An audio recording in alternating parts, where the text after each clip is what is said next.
بسم الله الرحمن الرحيم نحمده ونصلي على رسوله الكريم وما بعد درس بخاری شریف میں امام بخاری رحمہ اللہ نے کتاب الدعوات کے نام سے دعاؤں سے متعلق کچھ احادیث ذکر فرمائی ہیں۔ اس میں ایک بار قرآن مجید کی دو آیتیں اس میں ذکر فرمائی ہیں۔ ایک تو اللہ رب العزت کا حکم ہے ادعونی استجب لکم، تم مجھ سے دعا مانگو میں تمہیں تمہاری دعا کا ضرور جواب دوں گا۔ اور دوسری آیت نہ مانگنے والوں کی وعید ہے، ان الذین یستکبرون عن عبادتی سیدخلون جہنم داخرین، جو لوگ ہم سے مانگتے نہیں ہیں، ہم سے مانگنے سے تکبر کرتے ہیں، ان قریب ذلیل ہو کر جہنم میں داخل ہوں۔ تو اللہ رب العزت کی ذات اتنی عظیم ہے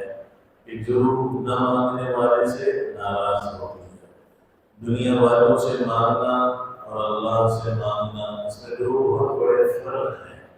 پہلا فرق تو یہ ہے کہ دنیا والے مانگنے سے ناراض ہوتے ہیں اور اللہ کی ذات نہ مانگنے سے ناراض ہوتی ہے۔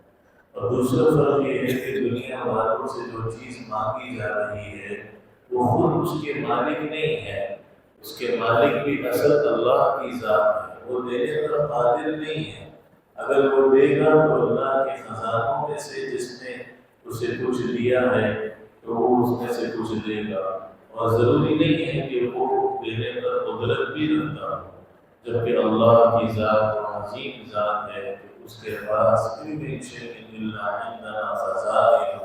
جو چیز ہم اللہ سے مانگ رہے ہیں اس کے خزانے اللہ کے پاس ہیں۔ ہم ہدایت مانگ رہے ہیں، ہدایت کے خزانے اس کے پاس ہیں۔ علم مانگ رہے ہیں، علم کے خزانے اس کے پاس ہیں۔ عزت کے خزانے اس کے پاس ہیں، سرور کے خزانے اس کے پاس ہیں، شفا کے خزانے اس کے پاس ہیں۔ تو وہ قادر بھی ہے، وہ مالک بھی ہے ان چیزوں کا جو ہم اس سے مانگ رہے ہیں۔ تو یہ دعا ایک بہت بڑی عبادت بھی ہے اور یہ اپنے مسائل کے حل کا ایک بہت بڑا سبب بھی ہے۔ علماء نے لکھا ہے کہ ہم کہتے ہیں دنیا دار الاسباب ہے، تو ہمیں سبب اختیار کرنا چاہیے، تو دعا سے بڑھ کر کوئی سبب نہیں ہے کہ بندہ اپنے مسائل کا حل اللہ کی بارگاہ میں رکھ دے اور یقین رکھے کہ جو میں اللہ سے مانگ رہا ہوں جتنی یقین کے ساتھ دعا ہوگی اور پھر جتنے آداب کے ساتھ دعا ہوگی، باوضو ہو کر دعا ہو، قبلہ رخ ہو کر دعا ہو، تحیات کی شکل میں دعا ہو، ادعوا ربکم تضرعا وخفیا، عاجزی کے ساتھ دعا ہو، چپکے چپکے دعا ہو، اور پھر اس میں اللہ کی تعریف پیدا کی جائے، اللہ کے نبی صلی اللہ علیہ وسلم پر درود پڑھا جائے، اور پھر ایسے اوقات کا اہتمام ہو، تہجد کا وقت ہے، نمازوں سے پہلے، نمازوں کے بعد، مغرب کی نماز سے پہلے، پھر صفا پر، مروہ پر، طواف میں، ملتزم پر، مختلف مقامات جن کا حدیث میں ذکر ہے۔ اس کے علاوہ جب بھی کسی بھی حال میں، حتیٰ کہ جنابت کی حالت میں بھی اللہ کو پکارا جائے تو اللہ فرمانے میں جواب دیتا ہے۔ جواب کی صورت تین ہو سکتی ہے، یا تو وہی چیز مل جائے گی تو ہم مانگ رہے ہیں، یا کوئی بہت بڑی مصیبت ٹل جائے گی، اور تیسرا یہ کہ آخرت میں مردم اس دعا کا اتنا اجر ملے گا کہ بندہ تمنا کرے گا کاش میری کوئی دعا دنیا میں قبول ہی نہیں ہوا۔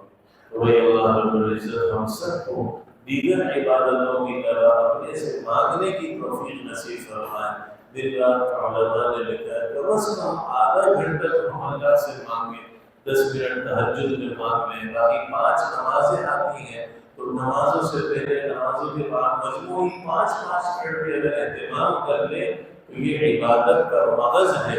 جتنی عبادتوں سے اللہ کا تعلق ہمارا قائم ہوتا ہے سب سے زیادہ دعا کے ذریعے ہوگا۔ اللہ بھائی اس کی ہمیں، ہمارے گھر والوں کو، ہماری نسلوں کو اللہ سے مانگنے کا سلیقہ بھی نصیب فرمائے، اس کی توفیق بھی نصیب فرمائے، اور اللہ ہماری دعاؤں کو اپنی بارگاہ میں قبول بھی فرمائے۔ وآخر دعوانا الحمد للہ رب العالمین۔